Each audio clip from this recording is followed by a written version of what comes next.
Hi hello నమస్తే welcome to Golden Sparrow Blogs. మీ దివ్య. ఎలా ఉన్నారు అందరూ? నేనైతే చాలా బాగున్నానండి. చాలా డేస్ తర్వాత ఒక మంచి వీడియోతో మీ ముందుకు వచ్చేసానండి.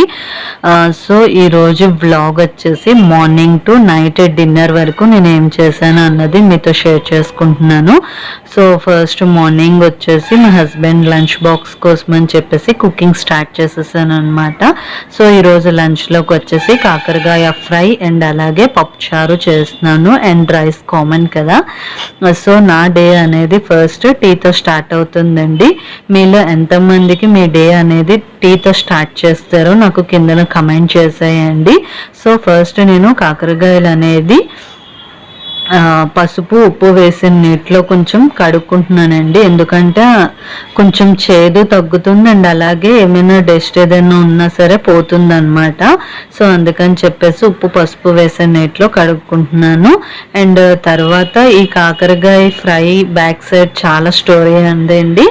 నా మ్యారేజ్ అయిన తర్వాత ఇప్పటి వరకు చాలాసార్లు కాకరకాయ ఫ్రై అనేది చేశానండి. ఎప్పుడు రెసిపీ అనేది ఫ్లాప్ అవుతూనే వస్తుందన్నమాట. బేసిక్గా నాకు కాకరకాయ ఫ్రై అంటే ఇష్టం ఉండదు, ఎలా చేయాలో కూడా నాకు ఐడియా లేదు. అండ్ కాకరకాయ ఫ్రై అయితే నాకు చాలా ఇష్టం అనమాట. పులుపు వేసి చేస్తారు కదా, సో నాకైతే చాలా ఇష్టం. మా హస్బెండ్కి కాకరకాయ ఫ్రై అంటే ఇష్టం అనమాట. సో ఒక ఛానల్లో చూసి నేను కాకరకాయ ఫ్రై అనేది ట్రై చేశాను అనమాట. సేమ్ యాజ్ ఇట్ ఈస్గా అయితే నేను చేయలేదు, కొన్ని చేంజెస్ చేసి ఇలాగా చేశాను. ఈసారి కాకరకాయ ఫ్రై రెసిపీ అనేది హిట్ అయింది. అండ్ కాకరకాయ ఫ్రైకి బెస్ట్ కాంబినేషన్ పప్పుచారు. సో రెండు కాంబినేషన్స్ చాలా బాగున్నదండి. నాకైతే చాలా బాగా నచ్చింది. సో కాకరకాయ ఫ్రై అనేది నేను ఎలా చేశానో చెప్పేస్తాను.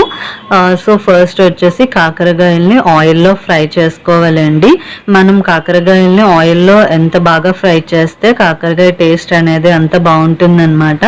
అండ్ కాకరకాయలు అనేవి ఫ్రై అయిపోయాక ఒక సపరేట్ ప్లేట్లోకి తీసేసుకోవాలి. తర్వాత అదే కళాయిలోని ఆయిల్ వేసేసి అందులో పోపు వేయాలి.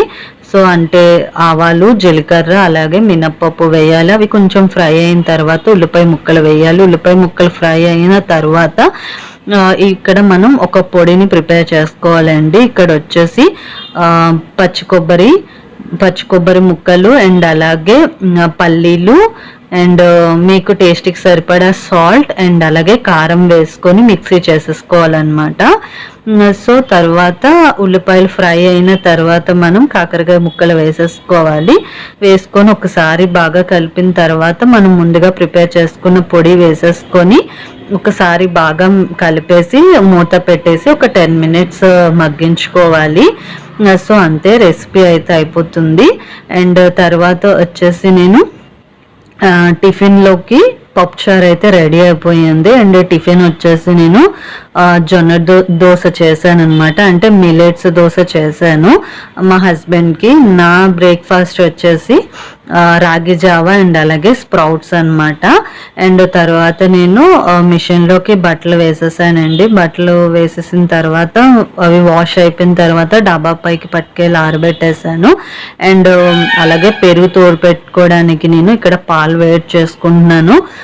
తర్వాత ఫ్రెష్ అయ్యి వచ్చేసిన తర్వాత నేను శనగల్ని అలాగా తాలింపు పెట్టుకున్నానండి. ముందు రోజు నైటే శనగలు అనేవి పెట్టేసి నెక్స్ట్ డే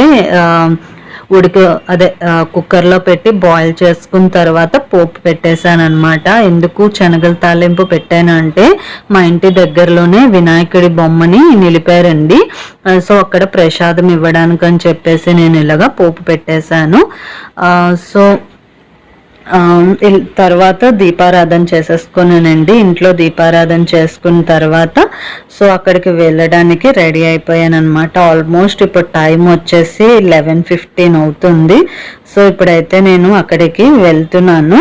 అక్కడికి వెళ్ళాక నేను అక్కడ వీడియో మీతో షేర్ చేస్తాను. సో ఫైనల్గా వచ్చేసాను. వినాయకుడి బొమ్మ అయితే చాలా బాగుందండి. విగ్రహం అయితే నాకు చాలా బాగా నచ్చింది. అంటే చాలా కళగా ఉంది అండ్ ఫేస్ కూడా చాలా బాగుంది అనమాట. అండ్ ఇక్కడ చిన్న చిన్న వినాయకుల్ని తెచ్చి ఇచ్చారు అండ్ నేను పట్టుకెళ్ళిన ప్రసాదం ఇక్కడ పెట్టేశాను. అండ్ తర్వాత వచ్చేసి ఇంకొకరు ఎవరో నాకన్నా ముందే హల్వా చేసి పట్టుకొచ్చి ఇచ్చారనమాట. సో ఇక్కడ పెట్టేశాను. అండ్ ఈ రోజే లాస్ట్ డే అనమాట, ఈ రోజే నిమజ్జనం చేస్తున్నారు. సో నేనేం చేశానంటే నిమజ్జనం చేసే టైంలోని ప్రసాదం పంచుతారు కదా, సో అప్పుడు పంచమని చెప్పేసి వాళ్ళకి ఇచ్చేసి నేనైతే ఇంటికి వచ్చేసాను అనమాట. సో వినాయకుడైతే ఇలా ఉన్నాడు, నాకైతే చాలా బాగా నచ్చింది.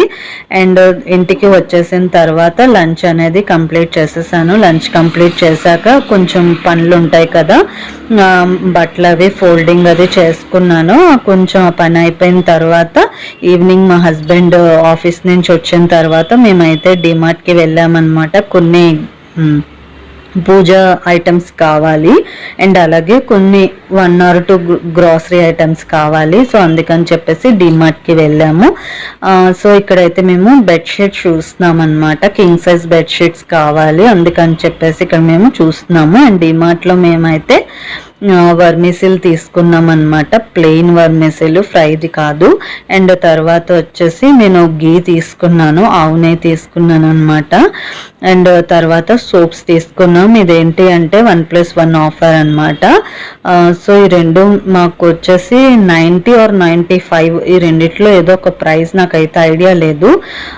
సో ఒకటి వచ్చేసి ఎలోవీరా ఫ్లేవర్, ఇంకొకటి వచ్చేసి నీమ్ తులసి ఫ్లేవర్ అనమాట. అండ్ నెక్స్ట్ వచ్చేసి నేను కాజు తీసుకున్నాను అండ్ అలాగే సాంబ్రాణి ఫ్లవర్ పాట్స్ తీసుకున్నాను అనమాట పూజ కోసం అని చెప్పేసి. అండ్ అలాగే క్యాంఫర్ తీసుకున్నాను, కర్పూరం. అండ్ తర్వాత వచ్చేసి నేను అగరబత్తీలు కూడా తీసుకున్నాను. ఇది కూడా 1+1 ఆఫర్ అండి, బై 1 get 1 ఫ్రీ అనమాట. ఇది నాకు 75 రూపీస్ పడింది. అంటే అక్కడ మనం సేమ్ కంపెనీ అయినా తీసుకోవచ్చు, అంటే ఇక్కడ నిత్య పూజ అని కనిపిస్తుంది కదా, ఇలాంటివి 2 ప్యాక్స్ అయినా తీసుకోవచ్చు, లేకపోతే వేరేది ఏదైనా కూడా సెలెక్ట్ చేసుకొని తీసుకోవచ్చు ఆఫర్ మీద. సో ఇలా మేము 2 తీసుకున్నాం. అండ్ ఇక్కడ ఆల్ అవుట్ యాజ్ యూజువల్గా. తర్వాత వచ్చేసి మేము బెడ్షీట్ తీసుకున్నాం కదా, అది కింగ్ సైజ్ బెడ్షీట్ అనమాట, 599 పడింది. సో అండ్ తర్వాత మేము సోఫా కవర్స్కి వెళ్ళామండి యాక్చువల్గా. సో అక్కడైతే మా సోఫాకి మ్యాచ్ అయ్యే కవర్స్ అయితే లేవు. లాస్ట్ టైం వెళ్ళినప్పుడు ఉన్నది, అప్పుడు మేము ఎందుకో తీసుకోలేదు.